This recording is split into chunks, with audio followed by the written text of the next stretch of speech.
Good morning. This is John from the Springs Mennonite Church, and I'm here to share with you today another day on the topic of words. Words, they're sounds, they're combinations of alphabets. They're man's attempt to speak and make sense out of what we're talking about, what we're looking at, what we're experiencing.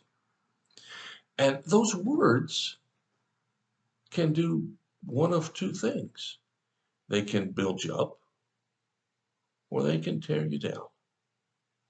And if you've ever been on the receiving end of words that tear you down, you'll know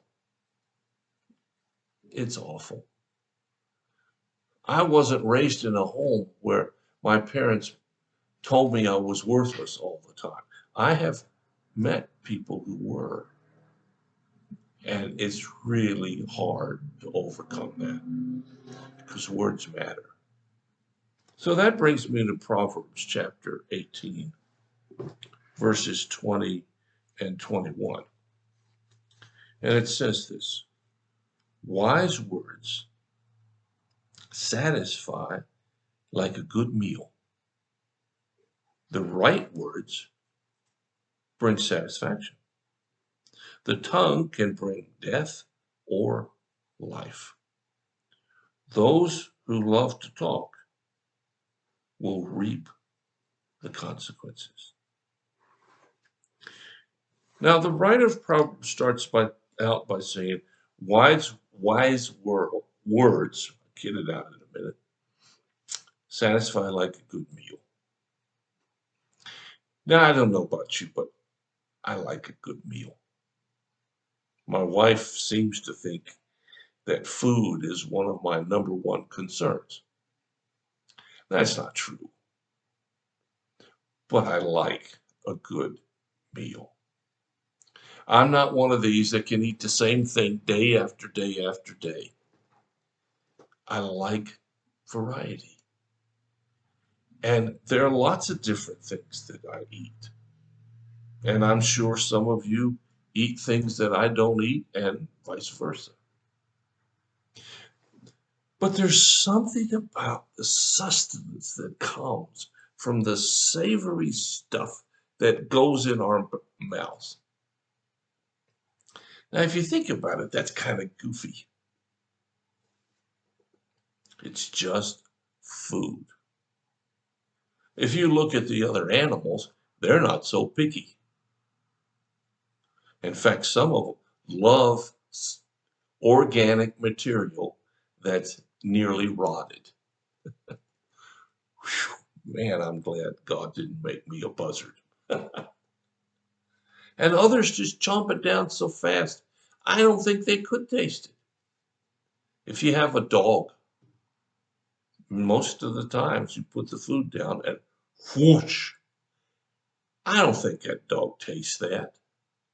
I don't know. I'm not a dog vet and an expert on dogs' taste and taste buds, but I just think they consume it. But you and I, we humans, we're different. We don't just consume it, we can savor it. And I don't drink wine. If you do, that's fine. But I've seen how you drink wine. You take the goblet and you twirl it around and you sniff it first and then you sip it, and that gets you the quote full flavor of it. So we do more than just drink it. And here it says, wise words are like a good meal. Wise words. What are wise words? Well, they're not words that show off your intelligence. I mean, you may know enough to win on Jeopardy every time, but that doesn't make them wise. That's just tidbits. My wife says I'm a kook, keeper of odd knowledge, because I got a lot of these really strange facts in my head. And half the time I can't even tell you why I know that. But this is different. These are words that are wise, words that build up, words that encourage, words that strengthen. It says here, the right words bring satisfaction. When I'm trying to do a sermon, uh, I'm really trying to draw a verbal picture. And it's so important how I do that, so that what I'm trying to draw is what the people listening hear. Now, when I'm having a conversation with my wife, I want to give words that make her feel loved and cared for, because she is. And when I talk to my kids, even if I disagree with them, now when you have adult kids, you can disagree. When you have little kids, they'll disagree. But even when I disagree with them, I want to say something that doesn't tear them down. What good does that do? Well, it says here, the tongue can bring death or life. And I want my tongue to bring life. Now, I know a lot of people who, I don't want to say they don't want that, but I will say a lot of their words don't bring life. And I hope you're not one of those. Maybe today you can keep track of your words, listen to yourself, and ask yourself, was that a helpful comment or was it not? Because it says that the tongue can bring death or life, and those who love to talk will reap the consequences. Those, it's talking here about those whose words bring death, will reap the consequences.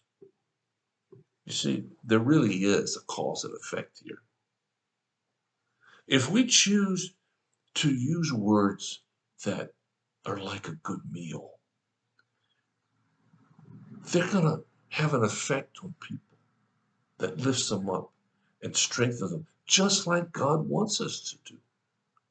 If we're going to use words that are ugly and death and condemnatory and criticizing, that's not going to strengthen anybody. And I hope those are the words that you use or hear. God wants something better. When I think of Jesus and how he talked to people, it must have been not just the tone of his voice, not just the content of his words, but the way that he exuberated caring and compassion and love for them. Now, when he talked to the scribes and Pharisees and called them hypocrites, that was a different matter. And if you're a hypocrite, well, I guess that's what you'll get. But I hope you're not. I assume you're not. But today, let us think about what we say. And let's use our words to bring life and strength to those around us. Well, thank you for listening.